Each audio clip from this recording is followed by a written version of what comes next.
de horários de vocês. Então, lembrando que vocês têm 10 minutos de apresentação, né? A nossa sequência, vamos ver se todos estão aqui. Nós temos, para a apresentação, o primeiro trabalho é recomendação em relações à assistência médica a diabéticos, seguido por tratamento da microstomia decorrente de sequela de paracoxidomicose, relato de caso, Isabel. Outro tratamento endodôntico em dentes com periodontite apical assintomática. E o último, de plano de parto, ferramentas de conscientização e autonomia. Todos estão aqui, né? Sim. Então, vamos começar, então, com o primeiro trabalho. Se quiser fazer, já fazer o compartilhamento. Então, só para quem não me conhece, me chamo Eriton, tá? Eu sou coordenador do NUPS. Então, a gente vai estar fazendo a avaliação de vocês através de um formulário eletrônico, e todos os professores possuem esse formulário eletrônico. Então, para cada trabalho, a gente vai estar avaliando, e depois a gente vai estar mais à frente lançando a classificação do trabalho de vocês, e os certificados de vocês vão ser enviados por e-mail, tá? Então, daí eu solicito para vocês, caso vocês não tenham recebido o e-mail anteriormente, que vocês enviem, deixa eu parar a transcrição, que vocês enviem um e-mail para o NUPS, solicitando, modificando, né, informando qual e-mail que vocês estão usando, tudo bem? Para que a gente possa enviar depois as informações. Então, sem mais, acho que nós podemos começar. Desejo a vocês uma ótima tarde de apresentação, uma ótima apresentação. Vamos começar. Você está me escutando? Oi, Carlos. Estou te escutando. Onde é que eu posso aproveitar aqui o slide? O slide, Carlos, ele está para a gente, ele está aparecendo como tela inteira, o Carlos. Ele está bem pequenininho aqui. Para a gente, ele tá, que talvez lá em cima, na hora que você coloca, ele tem uma parte, nos 3 pontinhos, ele vai mudar a maneira de você visualizar, tá? Talvez seja isso que está acontecendo. Mas para mim aqui ele está aparecendo inteiro. Agora, talvez ali embaixo você colocou visualização em grade, não foi isso? Na parte inferior esquerda, do lado onde tem a setinha para passar. Ok, vamos lá então. Tá. Então podemos começar, Carlos, fica à vontade. Ok. Bom, meu nome é Carlos, sou acadêmico de medicina do segundo período aqui da Uninasal Facimed, aqui em Cacoal. O nosso trabalho é sobre as recomendações em relação à assistência médica ao pé diabético na rede SUS. O trabalho é composto por Carlos, sou eu, o Thiago, o Lucas, a Stephanie, o Moisés e a nossa professora orientadora, a Mariana Kelly. Certo? Dentro do entendimento que seja recomendações em relação à assistência médica ao pé diabético, é importante a gente saber a definição de assistência. E a gente entendemos que assistência é um conjunto de medidas, assistência médica é um conjunto de medidas que visa o tratamento e prevenção de doenças crônicas ou agudas.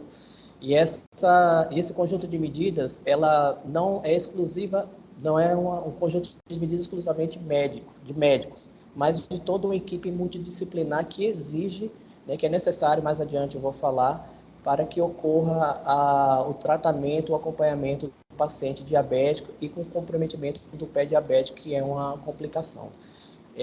Falando ainda sobre o pé diabético, que precisamos entender o que seja essa patologia para poder prosseguir, né? É uma complicação bem frequente nos pacientes de diabetes mellitus tipo 1, 2 e também de outras classificações é possível, né? E ela é caracterizada pela perda da sensibilidade sensorial, principalmente de pressão e dor, por agravamento das terminações nervosas periféricas, certo? E é uma patologia concomitante com o surgimento de ulcerações, né? Essas ulcerações, elas podem formar necrose dos tecidos e também, eventualmente, o paciente pode evoluir com deformidade ósseas e deformidades musculares.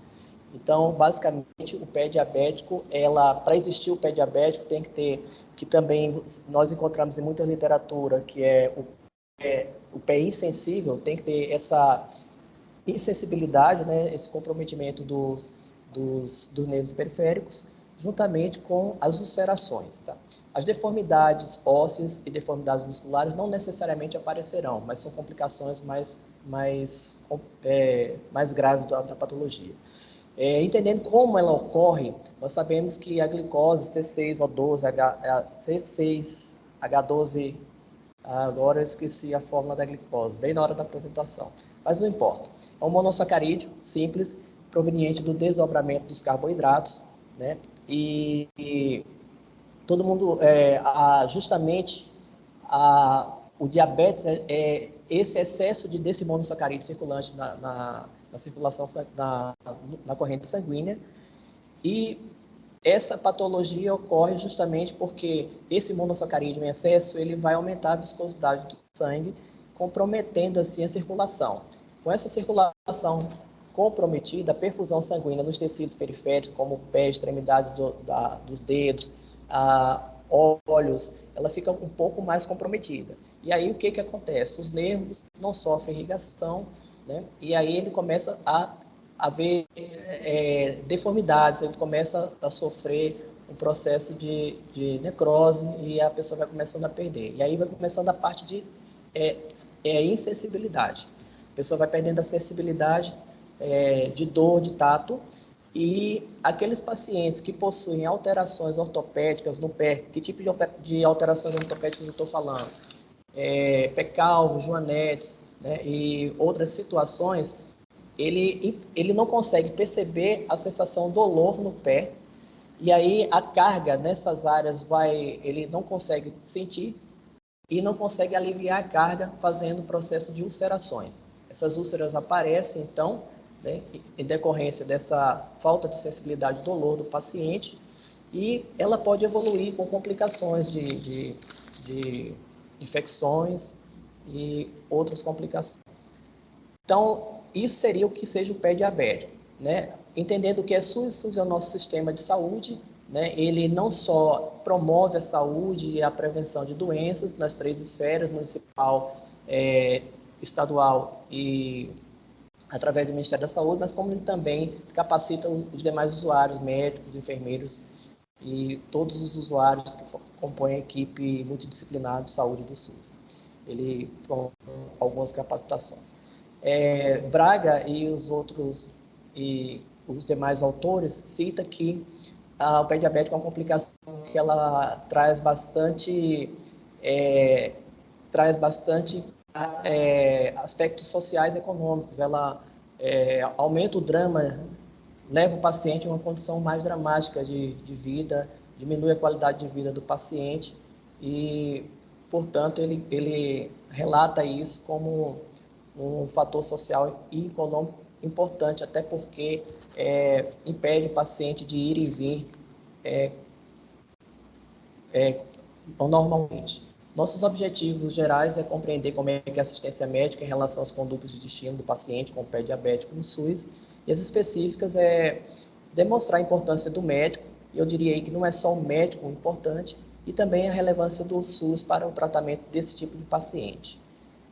A nossa metodologia foi a revisão sistemática, usando as bases da biblioteca virtual, Google Acadêmico, né, a Medline, né, e a UnaSUS, que foi uma boa fonte. Nossos descritores foram pé diabético, assistência médica e sistema de saúde. Bom, resultados de discussão. Entendemos que a porta de entrada para o paciente diabético e com pé diabético é sempre a rede SUS pela rede primária. Então, a assistência médica a esse tipo de paciente não resume só no atendimento médico, né? Mas ele dá entrada no sistema pela rede básica, mas há toda uma necessidade de outros profissionais, como enfermeiros, técnicos, auxiliares, até mesmo podólogo que não está contemplado no SUS, mas há essa necessidade para que possa ocorrer a assistência efetiva. Ocorre nos 3 níveis, porque dependendo da evolução do paciente, ele tem que ser referenciado e contra-referenciado para um nível secundário ou terciário da rede SUS, né? E o médico é de suma importância nesse processo. Destaco ainda que é importante toda a equipe multidisciplinar, não só o médico, mas o médico, o enfermeiro, o farmacêutico, né, o fisioterapeuta, o ortopedista é o médico vascular, o médico ortopedista, o médico que irão fazer a avaliação do paciente para poder entrar com tratamento de prevenção medicamentoso ou até cirúrgico. Bom, é importante que o médico tenha em mente, na admissão do paciente na unidade, como está esse paciente, para que ele possa manejar esse pé diabético até o paciente na unidade ou fora dela, o contra-referencial por esse paciente. Esse tipo de paciente ele tem uma classificação e dentro da evolução dessa doença, ela pode acontecer em vários níveis, um nível mais grave, mais leve, moderado e grave, né? Nós colocamos algumas complicações e esse paciente pode evoluir até para uma amputação. Mas, normalmente ocorrem as neuropatias periféricas, deformações de pés, deformações ósseas, musculares, e que exigem o tratamento de ortopedista, de cirurgião vascular, e médico clínico, né, nutrólogos, e toda uma equipe médica que é contemplada pelo SUS nos 3 níveis, né, ou no nível primário, no nível secundário, ou no nível terciário. Como eu já falei, é importante o médico saber dessa classificação. Foi encontrado em todas as bibliografias 3 tipos de tratamento para o paciente, né? Nós temos um tratamento preventivo, nós temos um tratamento farmacológico e tratamento cirúrgico. O tratamento preventivo, ele é de fácil acesso na rede básica, quando toda a equipe é capacitada, mas muito embora a gente eu vou discutir mais adiante algumas particularidades, mas ele envolve a hidratação dos pés, porque a pele resseca e isso proporciona o surgimento de novas feridas, né? A confecção de palmilhas, porque onde há a deformidade ortopédica no pé desse paciente, é necessário aliviar a carga para que não forme ulcerações. Então, a utilização de palmilhas e calçados especiais prescrito por ortopedista é importante. O tratamento farmacológico, nós temos a utilização de hidrocolóide, que é o curativo úmido, que vai favorecer a cicatrização, a utilização também de ácidos graxos, alginato de cálcio e gases, que é basicamente fazer o curativo em si, né, nas unidades básicas. Vou falar de algumas particularidades, porque nem toda unidade básica está estruturada para atender esse tipo de paciente, mas o paciente diabético ele tem que entrar pela estrutura primária. O tratamento farmacológico, né, nos casos das infecções leves, nós temos aí a cefalexina, que é uma cefalosporina de primeira geração, a amoxicillaflonato, que é um outro beta-lactame, mesmo parente da cefalexina.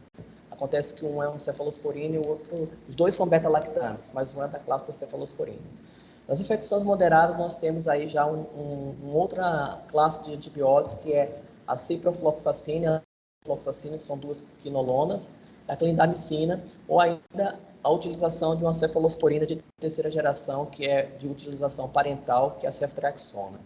E nos casos que há complicações, então esse basicamente é o tratamento farmacológico, e nos casos onde há complicações, onde o tratamento é cirúrgico com a remoção dos tecidos necrosados, que é um procedimento cirúrgico, né, que a gente chama de desbridamento.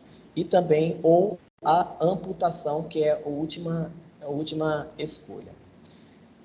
Bom, as nossas considerações finais evidenciaram que os médicos eles fazem todo o manejo de preventivo nas unidades básicas, os cuidados gerais, toda a equipe médica, eles conseguem fazer isso. E a rede básica consegue monitorar bem o paciente diabético com essa propensão do pé diabético. Entretanto, é necessário, carece ainda nós concluímos que é necessário uma educação continuada, principalmente para os médicos que estão na ponta, enfermeiros, porque alguns eles não sabem avaliar ainda preventivamente para que esse pé diabético não evolua para ulcerações mais complicadas, né? Então, nosso estudo ele aponta para essas duas situações. Nós temos um trabalho de prevenção que funciona, mas carece de uma educação continuada e demonstra também assim, que algumas unidades básicas faltam uma estrutura de insumos e até mesmo de recursos humanos, né? Mas o SUS, ele sempre contra-referencia o paciente, através do seu sistema de regulação, para os especialistas que não se encontram na atenção primária, como ortopedista e cirurgião vascular. São as nossas referências bibliográficas. Espero que eu não tenha estourado o tempo, estava preocupado com isso.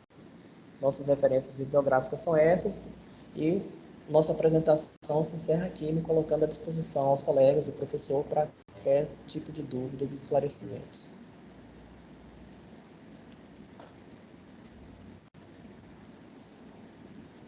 Ok, Carlos. Se você quiser parar com a projeção, com o compartilhamento de tela, tá? Pode parar. Parar a projeção. Deixa eu ver aqui. Eu vou parar. Se você não conseguir, eu faço daquela maneira que eu fiz, né? Eu assumo o controle e daí eu pego e vejo aqui. Eu não estou vendo aqui onde para a projeção. Lá em cima, no canto superior, vê se ele aparece para você. No canto superior, onde você colocou para... Eu vou assumir o controle e daí eu paro aqui, peraí.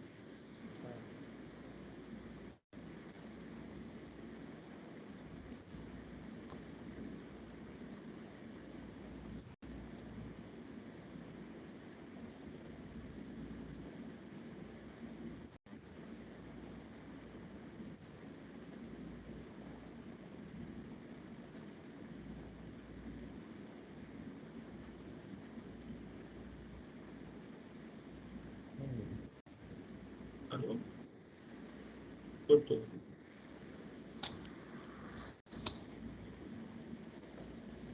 Você mudou a tela? Como que foi?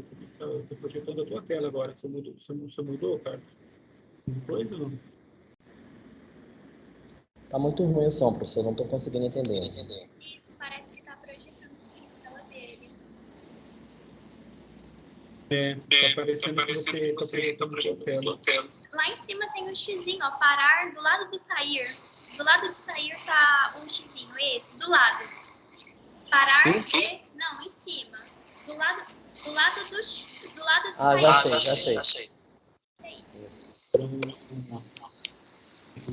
Pessoal, Carlos, parabéns pela apresentação. Eu acho que é uma situação muito... Essa melhor áudio aqui, Está melhor agora? Vê se vocês estão sim, agora melhorou um pouquinho mais. Tá. Primeiro, parabéns pela apresentação. Eu acho que é uma situação muito importante, né? Esses cuidados e a equipe requer uma equipe multi, né? E como você mesmo disse, que a gente sabe que cada vez mais a incidência está sendo maior, né? No nosso país, né? Nossas condições estão de saúde cada vez mais. A gente, em vez de estar avançando a gente avança em alguma parte, mas regride em outra, né? Infelizmente. Então você foi uma revisão que você fez e você utilizou como critério as buscas na literatura, não é isso? É mais uma sugestão, tá? Para mais à frente, quando você for fazer outras revisões, quando você tenta utilizar o Prisma, tá? O Prisma, ele é um checklist que ele auxilia você a fazer a revisão. Então, ele tem todos os pontos para você trazer, para você preencher para essa revisão, e ele permite que você faça também um fluxograma dessa revisão, de como que foi feita a metodologia dessa revisão. Então, daí fica mais, assim, ele vai trazendo ponto a ponto, e quando a gente apresenta esse fluxograma, a gente consegue visualizar certinho quantos quantos artigos foram excluídos, o porquê que foram excluídos, em qual etapa que foi excluída, sabe? Então, fica mais... É mais uma dica com relação à utilização do Prisma. E, Perfeito. basicamente é isso. Alguém tem alguma pergunta, gente? Não? Eu só queria adicionar uma coisa, porque assim, como eu estou na área de enfermagem, eu já fiz estágio em PSF, vários PSF, e eu vejo que além dessa capacitação do profissional, também falta uma capacitação com a população em geral, porque assim, a maior parte, grupos, sabe? Grupos de diabéticos e também educação em saúde, porque a maior parte das pessoas não sabe o que é diabetes, os próprios diabéticos não sabem o que é diabetes, não querem fazer o tratamento correto, não querem fazer a limpeza e o curativo, porque eu já fui em várias casas que a gente ia fazer a limpeza e quando chegava lá, um parente, um familiar dizia assim, não, porque agora ela está muito cansada, ela não quer fazer hoje, coisa do tipo, sabe? Assim, também precisa de uma compreensão maior da população. Perfeito. Por ser uma doença, essa complicação, ela é até comum entre os diabéticos, vocês estão escutando bem? E por ela ocasionar a perda da sensibilidade plantar, principalmente, de dor e pressão e carga, né? Então, às vezes, a doença, ela que não é que é meio silenciosa, tanto a equipe multidisciplinar, os médicos, principalmente o médico, e o paciente, ele só vai importar com a doença quando já está ulcerado. E aí, acaba já ocorrendo com infecções secundárias e de difícil manejo na cicatrização. Mas é importante todo o processo de educação, como você abordou, para toda a equipe, né? Não só para médico. Ok. Bom, então a gente pode dar continuidade? Tranquilinho? Então vamos dar continuidade, daí quem quiser, quem está para projetar agora, aquele que tem um nome difícil que eu confundi agora aqui, né? Vou falar só uma parte, tá?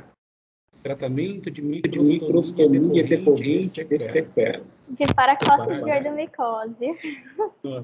Dá para me ouvir bem? Começou a chover, tive que colocar o fone? Não. Estou te ouvindo bem. Certo, vou projetar então.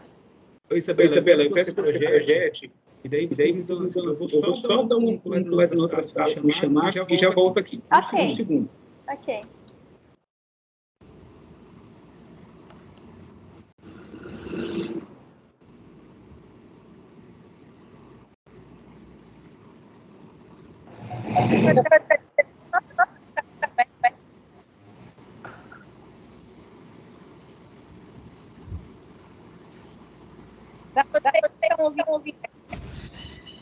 Não tá dando para ouvir, prof, tá travando.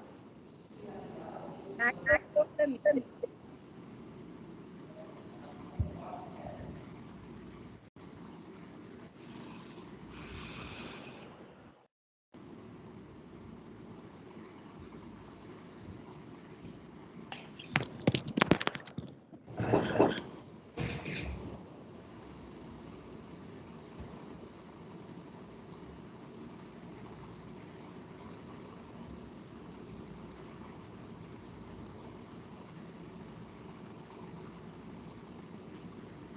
só que você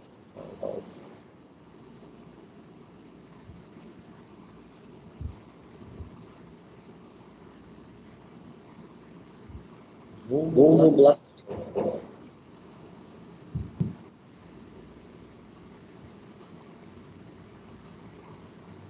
É isso? É tratamento de microstomia decorrente de sequela de paracose de ordomicose. Muito bacana o seu trabalho, eu sou diabética tipo 1. Meu Deus. Insulina todo dia tá moça. Todo dia, cada refeição. Beleza. É porque a gente passa um pouquinho rápido do tempo, né? Senão perde um pouco. Na verdade, assim, se o paciente está com a glicemia bem controlada, dificilmente tem essas complicações mais graves, né? Exatamente. Voltei. Isabela, então podemos dar continuidade. Fica à vontade. Certo. Boa tarde a todos, então. Me chamo Isabela. O tema do meu trabalho é tratamento de microstomia decorrente de sequelas de paracócide de micose. É um relato de caso que tem como coautores a minda dupla Josiane Duda Rache e meu orientador, professor mestre Rogério Bonfante Moraes. Bom, primeiramente, para a gente entender, a gente dar início, vamos falar um pouco sobre a paracoccidioidomicose. Ela é uma micose sistêmica causada pelo fungo termodimórfico Paracoccidioides. É endêmico em toda a América Latina, porque aqui possui condições ambientais favoráveis para o desenvolvimento desse fungo no solo. Acomete principalmente homens, trabalhadores da zona rural, na faixa produtiva da vida, entre os 30 e 60 anos, que representa a forma crônica da doença, que é cerca de 90% dos casos, então, de paracoccidioidomicose. Esse fungo, ele se desenvolve no solo e produz propágulos infectantes que, ao serem inalados, eles assumem a forma parasitária no tecido do hospedeiro. E pode, então, afetar qualquer órgão, sistema, aparelho, causando alterações anatômicas, estéticas e funcionais desse órgão que foi afetado. Em pele, uma das possíveis sequelas do paracoco é a microstomia. E a microstomia, ela é uma contratura cicatricial dos lábios e da cavidade oral, onde o paciente ele tem uma redução da abertura bucal por conta do processo imune, que consiste num processo granulomatoso que leva à cicatrização por fibrose. Então, as úlceras lá do paracoco, eles cicatrizam por fibrose, gerando, então, uma das possíveis sequelas, microstomia. A microstomia, ela gera algumas complicações para o paciente, alguns prejuízos, principalmente em fala, alimentação, higiene, interação social. E quando essas complicações, elas prejudicam o dia a dia do paciente, faz necessário, então, uma correção dessa condição. E a principal relatada na literatura é a técnica de Converse para o tratamento. O objetivo, então, é relatar um tratamento de microstomia decorrente dessa sequela de PCM, de paracoco, tratado no Hospital Regional pela equipe de cirurgia e traumatologia bucomaxilofacial. É um trabalho com relato de caso, então é qualitativo descritivo, e por ser um estudo em seres humanos, foi passado pelo Comitê de Ética e Pesquisa e aprovado. Bom, sobre o caso clínico, o paciente é 62 anos, do sexo masculino, trabalhador da zona rural e alcoólatra e fumante por mais de 40 anos. Ele compareceu a primeira vez em julho de 2021 no Hospital Regional de Cacoal, apresentando microstomia e prótese total superior com capacidade de remoção, porque a abertura de boca dele estava tão reduzida que ele não conseguia retirar essa prótese.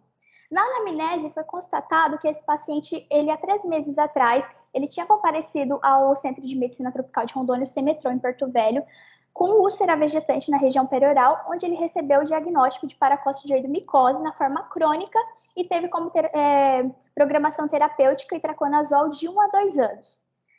A cicatrização, então, ocorreu por esse processo de fibrose e ele teve a sequela microstomia. A gente tem aqui uma foto desse paciente, a figura 1, no pré-operatório. A gente pode perceber essa abertura bucal reduzida do paciente. Na figura 1.1, eu e minha dupla, a gente teve a oportunidade de participar dessa cirurgia, observar tudo de perto. A gente estava ali também vendo no começo. E em outubro ainda de 2021, ele retorna para o planejamento da cirurgia, então, para a correção da microstomia. Nessa data, ele já retorna sem a prótese. Ele foi uma unidade básica de saúde, onde removeram a prótese com broca dentro da boca mesmo. E no final de março, ele vai de novo para o hospital para ser internado e aguardar a cirurgia dele. Ele apresentava bom estado geral, lúcido e orientado no tempo e espaço. Ele se apresentava corado, hidratado, acianótico, anictérico, afebril, eupneico. Apresentava dificuldade para se alimentar, mas foi liberado pela cardiologia mediante a profilaxia de tromboembolismo pulmonar. No dia 5 de abril, foi realizada a cirurgia dele utilizando a técnica de Converse. Essa técnica, ela consiste nas marcações interpupilares, onde é formada uma ponta de um triângulo, e a marcação entre comissuras, esse cantinho da boca, onde é a base do triângulo. É formado um triângulo, onde vai ser incisado e depois realizada a excisão de tecido fibroso, se eleva os retalhos depois e suturados na borda da pele. Nós temos aqui, então, a figura 3, onde vocês podem perceber essas demarcações no paciente. A figura 4 é a figura que demonstra, então, o primeiro passo, o passo da incisão. A figura 5 mostra a excisão de tecido. A cirurgia ela ocorreu por meio de sedação consciente associada a anestésico local, foi bupivacaína com epinefrina, e não houve complicações no transoperatório. Na figura 6, a gente percebe como que fica essas suturas depois. A figura 7 mostra o resultado final bilateral. E na figura 8, nós temos, então, o pós-operatório de 1 semana do paciente. No pós-operatório de 2 semanas, o paciente ele teve um aumento de 5 milímetros na distância intercomissuras dele. Antes ele tinha de 40, passou para 45. E o paciente, então, ele seguiu sob acompanhamento com a equipe fonoaudióloga para terapia miofuncional, que auxilia nas funções musculares, auxiliam diretamente nessas funções. Na figura 9, nós temos, então, a foto do paciente no pós-operatório de 2 meses, e a figura 10 é um comparativo do pré-operatório com esse pós-operatório de 2 meses, onde dá para perceber que teve um aumento nessa abertura bucal do paciente.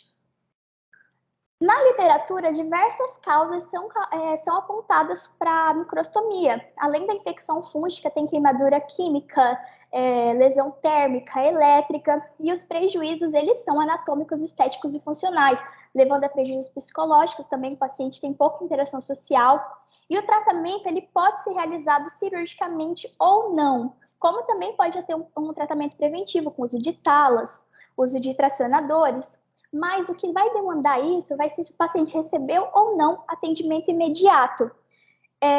No caso do paciente, ele não recebeu atendimento imediato, então o tratamento dele teve que ser através da cirurgia, porque ele já estava num estado em que a abertura dele estava muito reduzida. E foi, então, optado pela técnica de Converse, porque ela se apresenta como uma técnica de fácil reprodução, execução e aprendizado. É uma técnica de baixo custo, visto que essa cirurgia foi realizada em um hospital público e é uma cirurgia eletiva. E os resultados na literatura, a literatura mostra que é um resultado que apresenta baixa recidiva. No entanto, o Mordicam mostra que cirurgias para correção de microstomia são cirurgias complexas que podem sim apresentar recidivas pós-operatórias. No caso, o paciente desse relato, ele teve um aumento de 5 milímetros, não demonstra um número muito grande, é um resultado aquém do esperado, porque ele teve sim uma leve recidiva pós-operatória. A técnica para o tratamento dessa microstomia, ela se apresentou de fato como uma técnica de fácil aprendizado, execução. Os resultados não foram excepcionais, mas os resultados atingidos já melhoraram o paciente uma qualidade de vida. Como ele tinha essas dificuldades para alimentação, para fala, para higiene, isso ele já tem conseguido recuperar. Bom, é isso, meu trabalho, aqui tem as referências. É isso, eu finalizo aqui. Ok.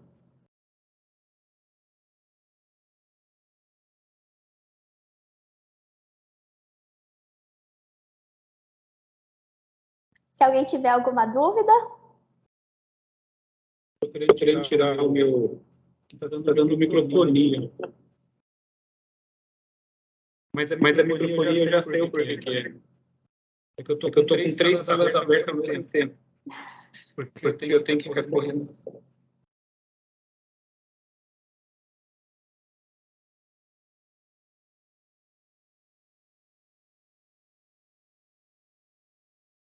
Confunde, aumenta a microfonia ou diminui? Aqui não tá dando. Oi? Aqui não tá dando retorno. Não? Não. Para mim, bom. Eu acho parabéns. Um trabalho bem interessante. Isso normalmente acontece no hospital, no hospital que foi feito, né? Isso, a cirurgia foi realizada no hospital. Assim, demanda muito, então, das sequelas. Nem todo paciente que tem paracoco, ele vai ter a microstomia como uma sequela. No Brasil mesmo, é relatado 1,45 casos por milhão. Em Rondônia, entre 1992 a 2012, foi cerca de 2.163. Então, assim, mensurar isso não é possível, porque não é uma doença de notificação compulsória. mas os casos eles são tratados aí cirurgicamente ou não, e se for tratado cirurgicamente no hospital. Eu não sei se você falou isso, eu perdi, mas no Brasil, nós estamos como? Nós estamos igual ao restante do Brasil. O Brasil é o que apresenta mais casos. É uma doença que é endêmica na América Latina, por conta da condição climática favorável para o fungo. E o Brasil é o que apresenta mais casos, que é 1,45 por milhão, representa a maior porcentagem de doenças infecciosas no Brasil, maior até que leishmaniose. E Rondônia, você sabe como Rondônia isso, entre 92 a 2012 foi 2.163 casos de paracoco. Interessante. Eu confesso que eu nunca tinha falado assim. Então, aí assim, foi como eu falei, como não é uma doença notificação compulsória, os dados não são enviados assim como outras doenças, então não tem dados precisos, mas os dados que tem na literatura são esses. Alguém tem alguma pergunta, gente? Eu gostaria de dar um assunto muito porque pouca gente, né? A sequência é uma sequência quando o paciente demora para ser tratado. Mas eu queria importante é que o paciente para tratamento é muito. E o problema é paciente. Mas ele não anos tratado pelo período ideal.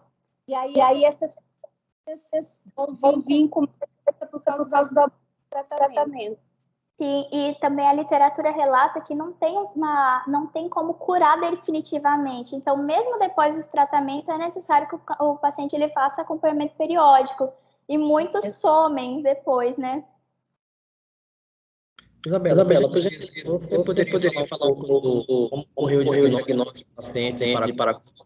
Sim, o diagnóstico não foi realizado aqui em Cacoal. O paciente ele passou lá em abril de 2021 no Centro de Medicina Tropical de Rondônia, o CEMETRON. Foi realizado alguns exames para descobrir, para tentar entender o que era aquela lesão vegetante, porque são lesões parecendo tumorizinhos, são úlceras. Foi solicitado alguns exames, que o diagnóstico diferencial é leishmaniose, hanseníase, e esse exame, ele é o exame de paracoco direto, onde foi raspado escamas epidérmicas dos lábios dele, e aí fizeram esse exame e detectaram naquele espécime o fungo paracoco, e aí foi dado o diagnóstico. Ok. Geralmente, o diagnóstico é local, por causa de lesões mais baixas, pode na hora sai. E esse foi esse estado, né? Então, ou orar, é um diagnóstico pneumologista.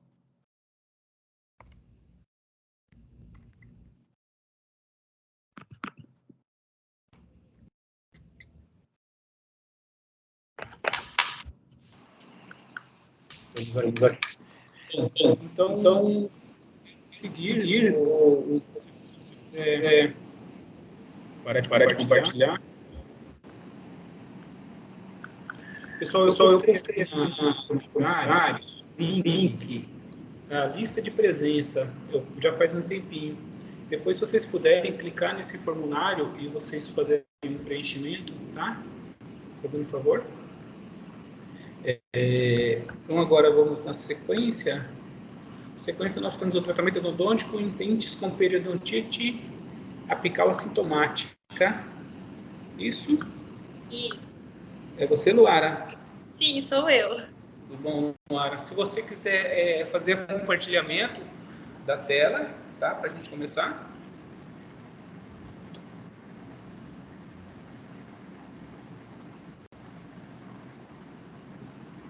Peraí.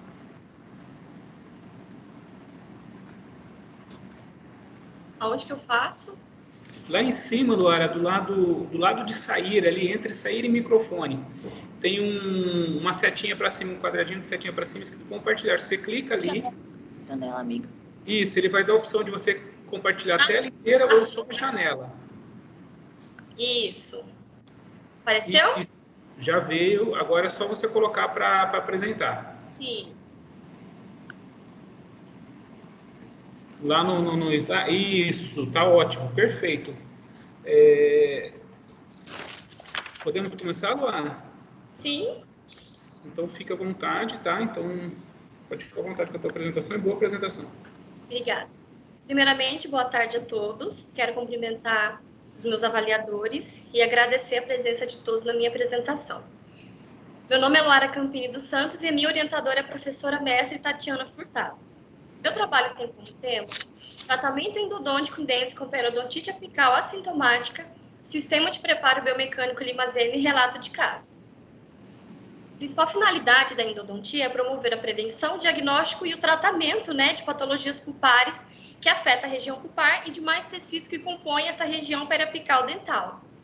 Segundo Leonard, a falta de tratamento nessas patologias inflamatórias pulpares leva à agressão do tecido periapical e comprometimento severo do dente.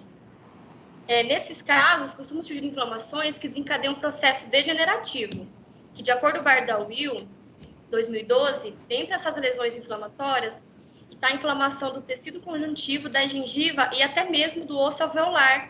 É bem provável que, nesses casos, na radiografia periapical, a gente encontre uma imagem radiolúcida que tenha relação com reabsorção óssea, que auxilia no diagnóstico de tratamento de periodontite apical de natureza crônica. De acordo com Siqueira et al. 2012, essas lesões, essas patologias, quando não tratadas de forma imediata, ela... Um momentinho. Nesses casos, é necessária a intervenção imediata para garantir o restabelecimento da função do dente e para conseguir a permanência desse dente no sistema estomatognático.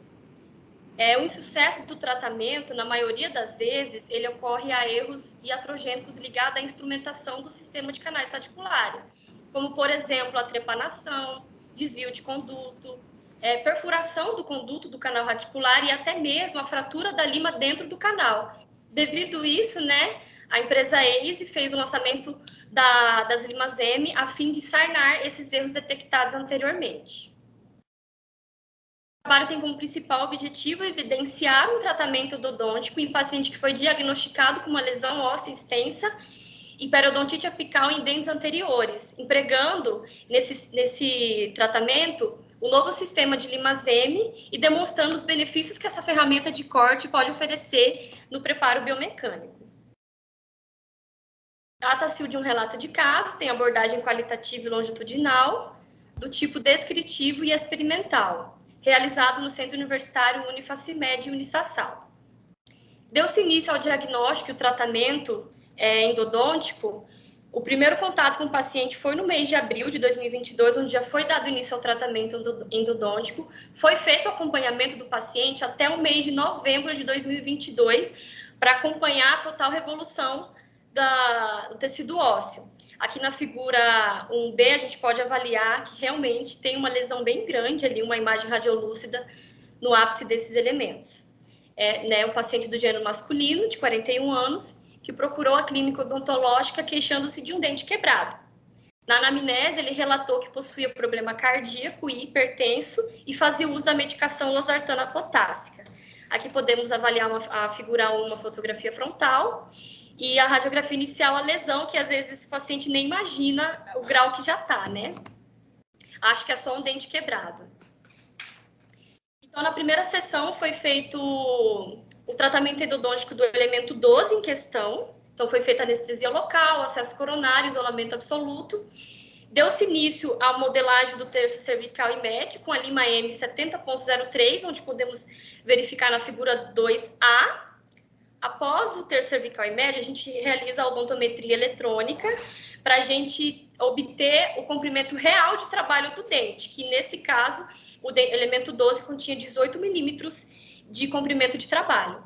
Então, em seguida, foi feita a instrumentação do terço apical, seguindo a sequência de limas M 25.03, 30.03, 35.05 e 40.05, onde a gente pode avaliar nas imagens B, C, D e E. Esse dente foi colocado uma medicação Calen, que é a base de hidróxido de cálcio, para poder recuperar esse tecido ósseo perdido no dente. Na segunda sessão, então, foi realizado o tratamento do endodôntico do dente 11 em questão. Então, foi feito todo aquele protocolo da sessão anterior, anestesia local, acesso coronário, isolamento absoluto. Foi utilizada a mesma lima M 70.03 no terço cervical e médio, onde a gente pode verificar na imagem A. A odontometria também foi feita, onde obtivemos um comprimento de 22 milímetros de trabalho, que é 1 milímetro aquém segundo a literatura, que é o comprimento real do dente, né? E foi feito também o terço apical seguindo a sequência de limas M 35.3, 40.3, 40.5 e 50.5. Esse dente também foi colocado a medicação intracanal Calen, e essa medicação, ela é uma medicação a longo prazo. Ela ficou agindo nesses dentes por uma duração de 60 dias. Após dias, foi reavaliado clinicamente, vendo que já era possível fazer a obturação dos condutos. E optamos por fazer a obturação dos 2 dentes simultaneamente. Então, foi feita a remoção dessa medicação intracanal, foi feita a limpeza das câmaras dos condutos com soro fisiológico, clorexidina em gel a 2%. Após isso, secagem dos condutos com cones de papéis absorventes estéreo. E após isso, o ajuste dos cones de guta nos canais com cimento Sealer, sendo determinado o cone 50.04 para o dente 11 e o cone 40.04 para o dente 12. Após isso, é feito o corte da guta, condensação vertical com condensador AZE. E na figura 4A, a gente pode avaliar a radiografia final que foi realizada no dia dessa obturação. O último passo foi fazer o acompanhamento desse caso, que é onde a gente pode avaliar na figura B. Essa radiografia de acompanhamento ela foi realizada no mês de novembro de 2022, e essas 2 radiografias elas têm uma diferença de 3 meses uma da outra, onde a gente pode ver que melhorou bastante dentro desses 3 meses e a tendência é melhorar ainda mais. Na última década, a endodontia ela foi impulsionada pela evolução tecnológica do sistema de instrumentação, os quais vieram para contribuir e melhorar a qualidade do tratamento. Diante disso, né, a empresa AZE ela fez o lançamento do sistema de limas M, que tem mostrado benefícios em suas propriedades que vão além dos obtidos utilizando as limas manuais rotatórias anteriores e também as limas comuns confeccionadas com aço inox. Essas limas M elas são produzidas utilizando a liga de níquel-titânio. Essa liga ela tem como vantagem a sua superelasticidade e possuem uma flexibilidade maior, sendo possível, assim, manter a anatomia original do canal, sem expor esse dente a desgastes desnecessários de dentina. Gambarina et al. 2011, eles comprovaram que a alta flexibilidade nesses instrumentos permitem a redução da carga exercida sobre as lâminas de corte, minimizando, assim, as tensões na lima em si e diminuindo o risco de fratura dentro do conduto. Além disso, Almeida 2017 acrescenta que outras vantagens observadas dessas limas é sua rotatória manual simples e a não necessidade das brocas gates, que antigamente era preciso usar essas brocas gates. Hoje, com essas limas, não tem essa necessidade, o que possibilita uma intervenção muito mais segura e confortável, tanto ao paciente quanto ao profissional também, né? Tendo em vista, claro, tornar a abordagem mais conservadora e rápida. Para a Viana, eles ainda ressaltam que a instrumentação mecanizada, utilizando essa liga, além dela mostrar maior limpeza dos condutos, o índice de formação de degraus é menor, como também o índice de transporte apical e perfuração de conduto também. Fernandes et al. Demonstram que limas Denit apresentam uma técnica mais simplificada, sendo possível fazer a obturação do canal através da técnica de cone único, que nada mais é do que a gente tampar aquele espaço vazio que permite a obturação dos espaços vazios, trazendo a saúde apical e periapical do dente e reduzindo a infiltração das bactérias e o índice de insucesso da intervenção. As limas EM, por se tratarem de um sistema lançado recentemente no ano de 2021, existe ainda poucos estudos relacionados ao mesmo, né? Não sendo encontrado nenhum artigo que contradiz ou que traga alguma desvantagem desse sistema com o encontrado no estudo relatado. Então, necessitaria de mais estudos científicos para assertir os resultados observados neste trabalho. De acordo com o relato apresentado, né, pode-se concluir que o inovador sistema de limas EM, até o momento, ele corresponde às vantagens pelo fabricante, como ser eficaz, rápido manuseio, seguro para tanto ao paciente quanto ao profissional, e ele apresenta uma modelagem centralizada, permitindo assim um alcance de resultados mais satisfatórios, além também de contribuir com a recuperação dos tecidos em dentes com periodontite apical assintomática. Essas são as minhas referências bibliográficas. Aqui eu encerro a minha apresentação. Quero mais uma vez agradecer a presença de todos e passo a palavra aos mesmos para eventuais dúvidas e comentários. Obrigada.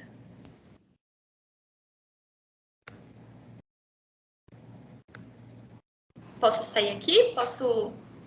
Oi, Luara, pode sim. Parabéns, Luara. Obrigada. Pela apresentação. Eu acho que, para a gente, que falando de uma maneira geral, não só do trabalho, tá? Mas para a gente que, como professor e que trabalha com pesquisa e gosta da parte de pesquisa, é muito satisfatório a gente ver vocês se preparando, vocês se dedicando para poder fazer uma apresentação de uma maneira que saia tudo, que flua tudo certinho. Isso para a gente é muito assim, prazeroso da gente assistir isso. Eu acredito que a professora que está aqui também, ela tem a mesma, compartilha, né, porque para a gente é muito legal a gente ver isso, né? E é uma situação assim, eu não tenho tanto conhecimento da área específica, eu vejo mais a parte metodológica do trabalho, né? E eu vejo que uma construção. E dei perguntas de curiosidade, tá? Que eu acho que os nossos outros colegas, a Isabela, não que a Isabela também é da área, né? Mas eu acho que o Carlos, a Maria Flávia, eu acho que não. A Maria Flávia não é nem de Cacoal. Já ouviu falar de Cacoal, Maria Flávia? Não? Então, a gente tem que falar bem de Cacoal para deixar uma boa impressão. Na nossa clínica é feito normalmente esses atendimentos. Como que acontece? Porque eu tiro por experiências que eu conheço assim de vida. Uma das coisas, um dos temores, não sei se é esse temor mesmo que os cirurgiões dentistas tinham, era de utilizar essa lima e essa lima quebrar quando estava fazendo, não era isso? Era um dos... Eu lembro que a minha mãe, ela fala que ela tinha, e depois de muito tempo, foi anos depois, ela foi ver, tinha uma lima quebrada dentro do conduto. Tá. Então esse é um dos temores, assim, né? Acontece bastante. Acontece. Oi? Pode falar. Não, e que se esses atendimentos eles são de rotina na nossa clínica, né? Se isso acontece normalmente, até para a gente conhecer um pouquinho sobre esse processo nosso ali. As limas rotatórias manuais anteriores, elas não tinham, quando elas não eram produzidas nessa liga de níquel titânio, ela não tinha essa elasticidade, então ela acabava que era uma lima um pouco mais rígida, não era aquela lima dobrável, ela não se encaixava perfeitamente na anatomia do canal. Então, às vezes, quando o profissional ou o acadêmico ele ia fazer a instrumentação, por essa lima ser rígida, ela acabava fraturando. E as limas M, ela tem essa vantagem, essa super elasticidade, a sequência de passo a passo dela é menor, o que facilita também o profissional, mas a principal vantagem dela é sanar esses erros anteriormente que aconteciam com essas limas confeccionadas com aço inox. Tá. Mas mesmo que ela tenha mais flexibilidade, elas permitem fazer o mesmo processo, que o teu estudo está mostrando basicamente isso, né? Que elas, além delas terem essa flexibilidade, ela também continua trazendo ou entregando a mesma qualidade, digamos assim. em relação às limas anteriores. Qualidade que eu falo, a básica, ela está avante, né? Está acima. Gente, alguém tem alguma perguntinha, alguma dúvida? O que vocês acham? Professora, eu sei que é suspeito por causa que é orientando, mas... Eu vou só complementar a fala da Luara. Parabéns, Luara, pela apresentação. Ficou muito nítido o que a gente realmente faz. Professor, é uma realidade da nossa toda a equipe de ecologia, e realmente o que a cultura do instrumento é muito alto, porque os nossos alunos não têm prática, né? Eles não têm habilidade o suficiente para trabalhar com instrumentos mais rígidos. Então, acontecia muito iatrogenias, que é normal no período acadêmico, mas acontecia demais a gente tentar reverter isso e salvar o elemento dentário. Realmente, por muitos anos, eu estou dentro dessa área há muito tempo, e por muitos anos, realmente, foi o terror nosso em relação às fraturas e os erros em relação à perfuração. Com a tecnologia avançando, nos últimos 15 anos, a endodontia avançou muito tecnologicamente. Então, isso a gente conseguiu resgatar e trazer para dentro do meio acadêmico. Então, de 2016 para cá, a gente vem mudando as técnicas usadas no tratamento endodôntico na faculdade, e, assim, uma evolução em cima da outra. Então, hoje, nós trabalhamos com lima de última tecnologia. Essas limas são as limas elas foram lançadas no início do ano, no final do ano passado, lançadas no início desse ano. Então, assim, nossos alunos estão privilegiados em relação ao uso desse tipo de material.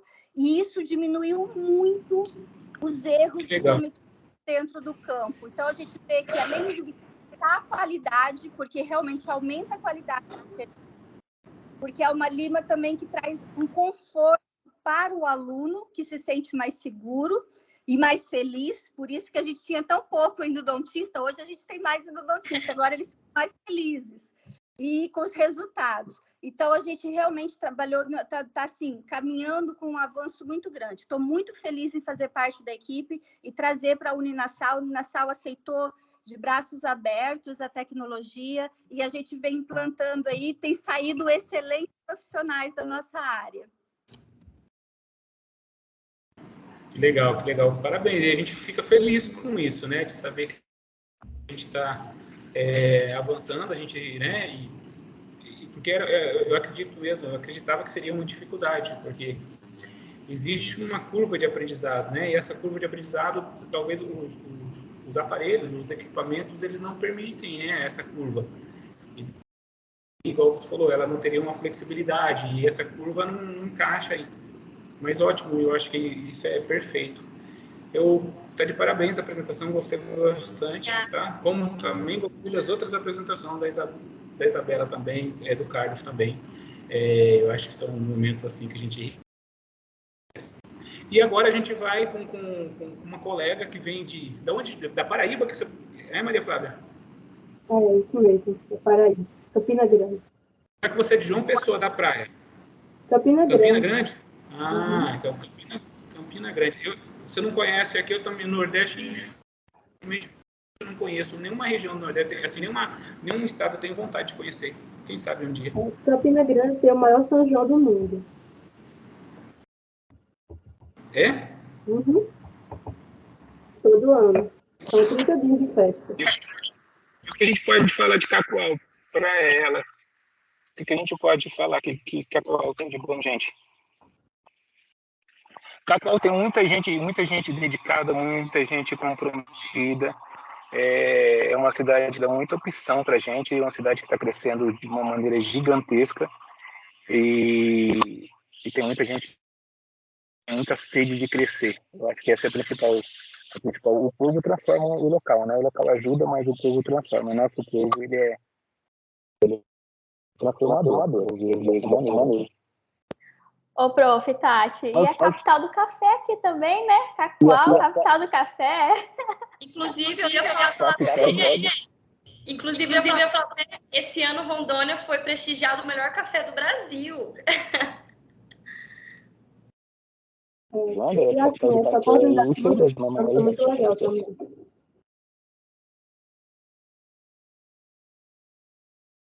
essa oportunidade da gente, tipo, Bom, não sei só a gente podemos atuando. começar então?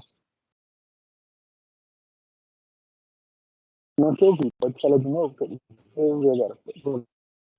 Mas é o meu microfone que você escutou. Oi? Agora que eu estou ouvindo perfeitamente. Podemos começar, Maria Clara, então? Vou apresentar. Vamos lá? Isso.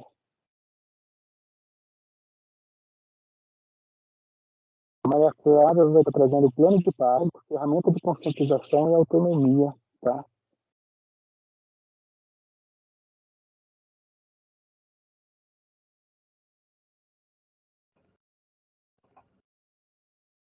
Boa tarde, eu me chamo Maria Flávia, sou graduanda do curso de enfermagem da Universidade de Campina Grande.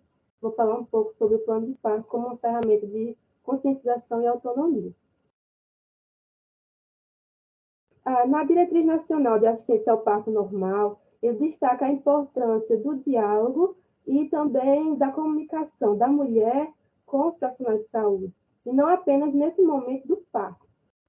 Tem que vir desde o pré-natal.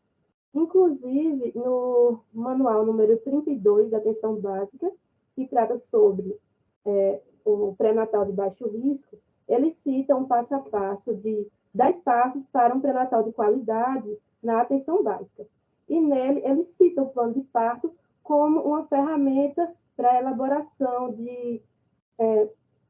para a adoção de boas práticas obstétricas. O objetivo, dada essa necessidade de comunicação e de participação da mulher na saúde, eu vim aqui expor as vantagens do plano de parto para a integralidade da assistência dessa mulher. A metodologia trata de uma revisão sistemática realizada em base de dados na BVS e na Cielo, incluindo 6 artigos publicados entre o ano de 2017 e 2022. Resultados de discussão. Através do que foi lido, percebeu-se que não tem como prestar uma assistência humanizada e uma equidade sem prestar autonomia à mulher e sem a participação dela. Então, nesse contexto, o plano de parto se destaca como uma ferramenta de promoção de boas práticas. Por quê? Porque a mulher ela vai ali construir, ela vai participar e vai decidir como é que vai ser o seu parto. E isso vai ser uma coisa baseada em evidências e vai ser juntamente com o profissional da atenção básica. Ou seja, não vai ser uma coisa assim avulsa, não, eu vou escolher isso aqui porque eu quero. Ela vai escolher com base científica. E pode ser feito tanto com o médico quanto com a enfermeira, porque a gente sabe que no pré-natal de baixo risco é intercalado, uma consulta com o médico e com o enfermeiro.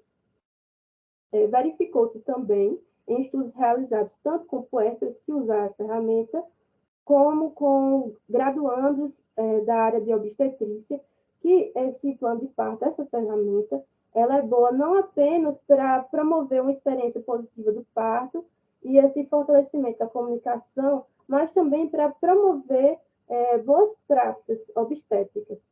Porque os alunos que conhecem essa ferramenta, eles saem mais preparados do curso, mais preparados para dar uma assistência humanizada de equidade. E as considerações finais.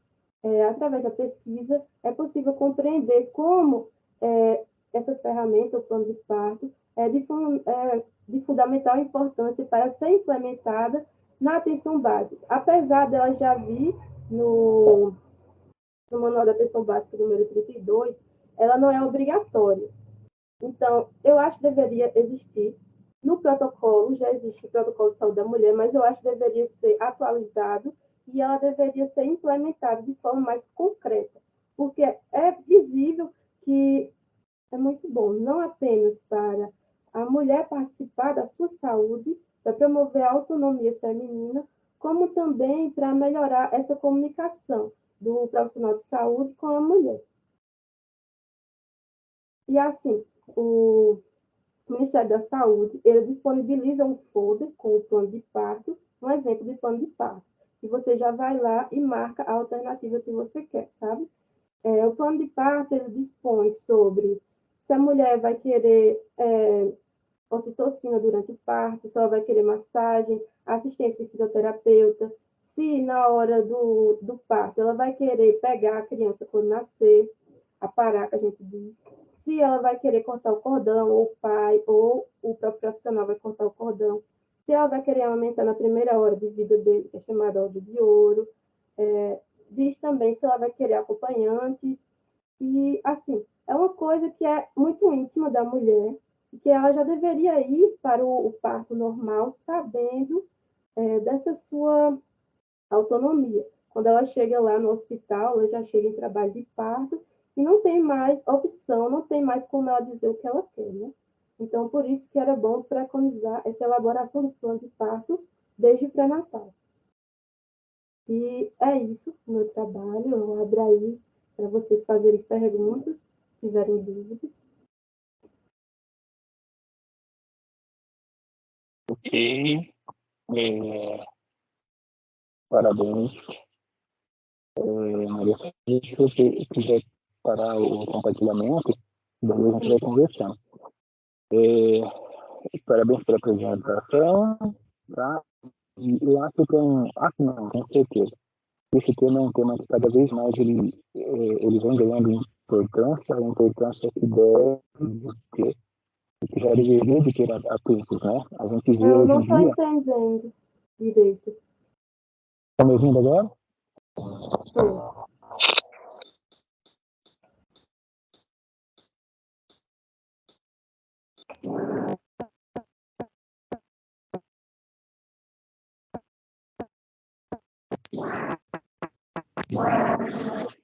Está me ouvindo, gente? Sim, né? Estou ouvindo. Sim.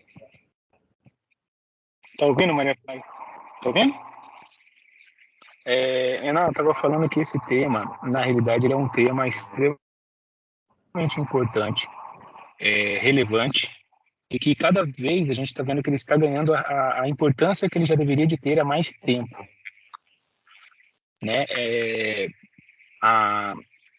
O trabalho de parto, o parto em si, né? A gente vê que aqui está cada vez está avançando muito com isso. Hoje em dia nós temos alguns profissionais, eu tenho colegas que trabalham com parto humanizado também, e a gente vê essa importância que é dada, né? Porque a gente vem de uma geração que parto é a criança nascer, é simplesmente isso, né? Nascer e nascer bem. Mas existem vários outros fatores que influenciam e são influenciados pelo como isso acontece, né? E isso envolve vários profissionais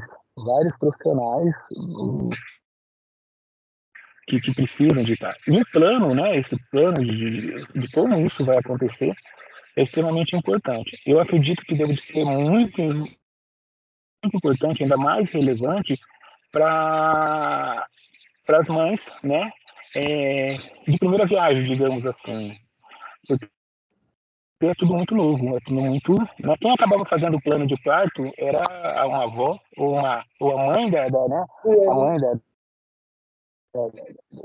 da grávida, ela que acabava fazendo esse plano de parto e tomando decisões que deveriam de ser da mãe, mas por não saber se ela poderia tomar essas decisões, fazer essas escolhas, a avó e a mãe, né, vai e toma a frente para poder fazer isso. E essa questão Então, eu também. Porque Oi? os conhecimentos das pessoas da família, às vezes, eles não têm base teórica, não têm base científica.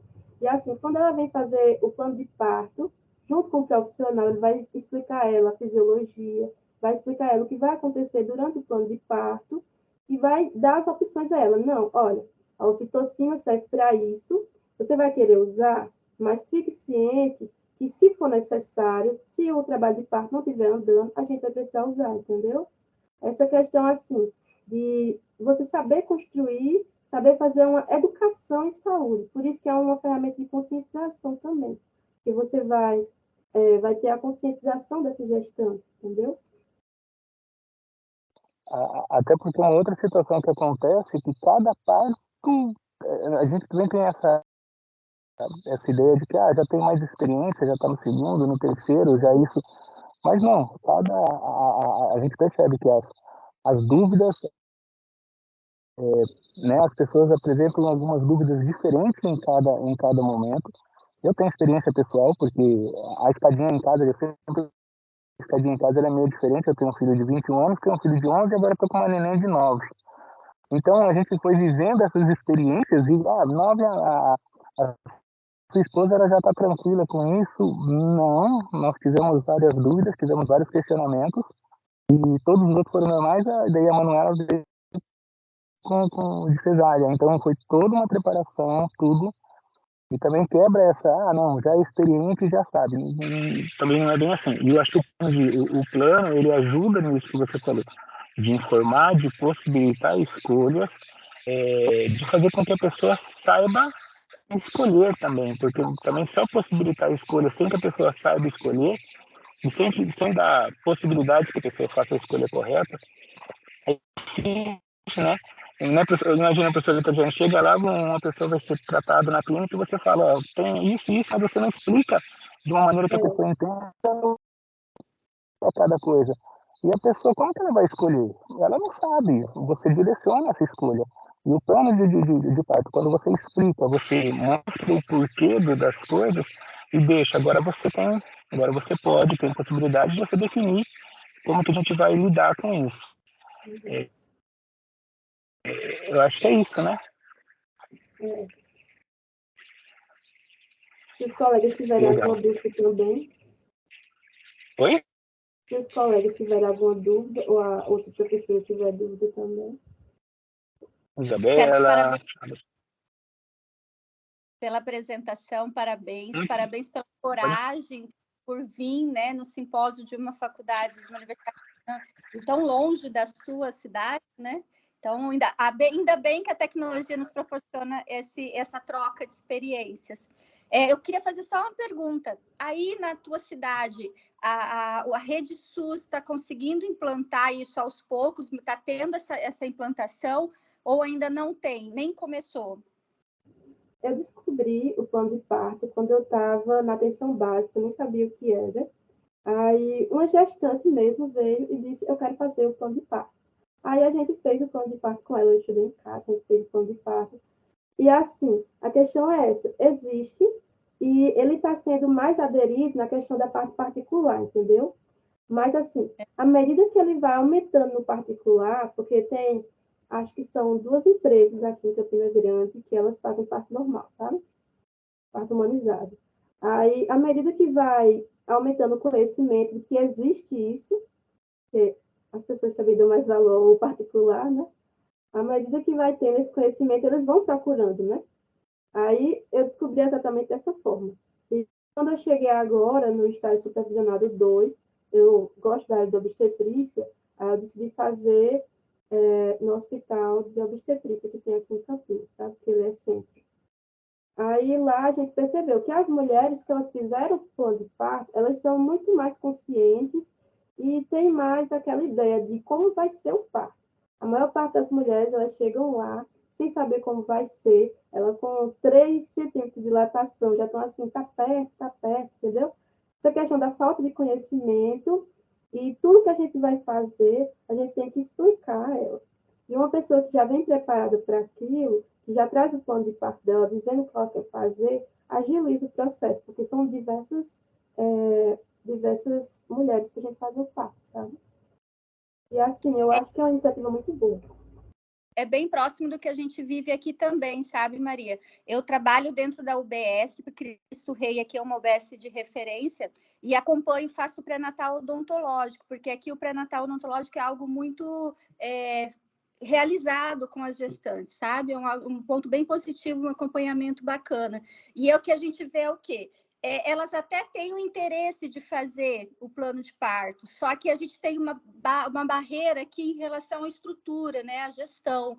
Então, na verdade, às vezes a gente faz o plano de parto e na hora do parto a gente não tem essa estrutura lá presente por causa da falta de funcionário, né, de vários outros fatores aí de recursos. Então, assim, a gente vê que começou, que assim, tem um ponto positivo que já iniciou, né? O SUS já começou a fazer, ainda está baixo o índice de realização, mas a gente já tem um pontapé aí. Eu acho que a tendência aí, como você falou, como particular, está fazendo muito mais do que no sistema público, a tendência é essas mulheres cobrarem mais, porque a segurança, né, professor? Não interessa quantos filhos você vai ter, aquela insegurança da hora do parto, toda mulher vai sentir, porque um filho nunca é igual ao outro, né? Um parto nunca vai ser igual ao outro. Então, esse preparo aí é fundamental, mas realmente é a mesma realidade que a gente vive aqui.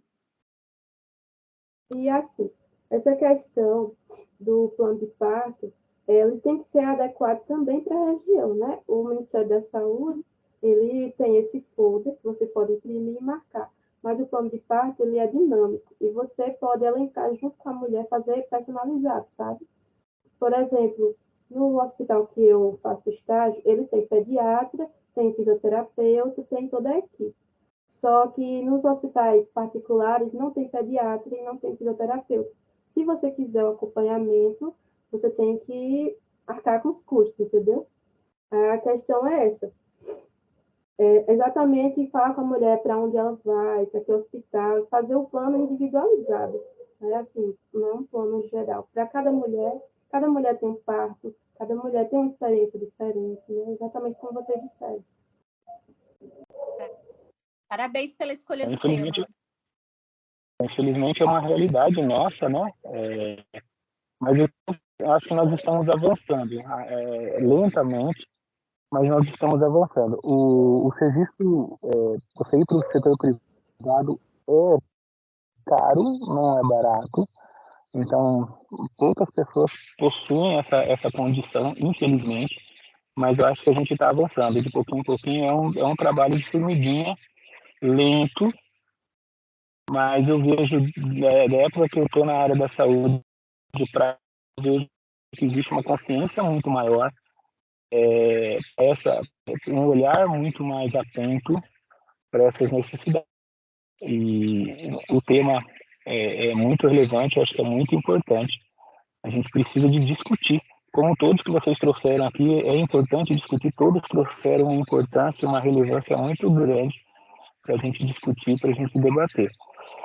A nossa sala é uma sala que foi menor, porque como eu estou como coordenador, eu acabo depois indo para as outras salas, né, flutuando entre as outras salas, e então por isso ficou menor. A ideia do simpósio é que o simpósio seja em salas menores, para que a gente possa ter mais discussão mesmo, acho que isso que é legal. O evento online possibilita essas interações, igual a Maria Flávia junto com a gente, isso é maravilhoso. Não vou negar que eu sinto falta do presencial. Só para contar um pouquinho da nossa história, assim, bem um segundinho, a Maria Flávia, nós tivemos, antes da pandemia, nós fizemos um simpósio com 198 trabalhos apresentados presencialmente, isso em salas de aula, a professora deve lembrar, e a gente se dividia tarde e à noite, era uma loucura, a faculdade cheia de trabalhos sendo apresentados. Então, os alunos, eles gostam quando eles são provocados, eles respondem essas provocações com publicações e com pesquisa e com desenvolvendo isso. Acho que isso é muito interessante para nossa. Mais uma coisa legal que eu sei que nas outras regiões também tem, mas na nossa isso daí tem bastante, tá vendo? Eu tô fazendo propaganda para vocês. Um dia que você quiser conhecer aqui a nossa região, né? Está à disposição. Eu acho que é isso, gente. Eu gostaria de agradecer a presença de vocês. Acho que a gente já vai finalizando, né? Depois vai ser lançado para vocês. Todos conseguiram responder esse formulário que eu coloquei? Respondi. Isso, respondo.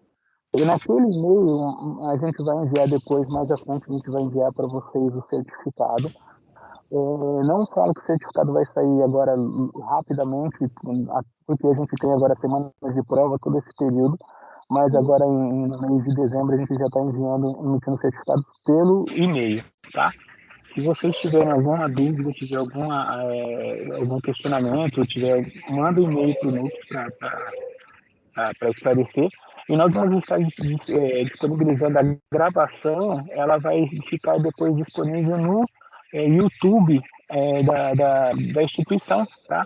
Então, daí, quem quiser depois entrar no YouTube da instituição vai poder assistir. A gente sobe ele para lá e ele vai ficar lá disponível para vocês. Tudo bem? Acho que é isso, gente. Muito obrigado. Obrigado a todos. Prazer em conhecer os colegas, tá? E vou fazer outra apresentação agora. Muito bom. Tchau, tchau para vocês. Uma ótima tarde, gente. Tchau.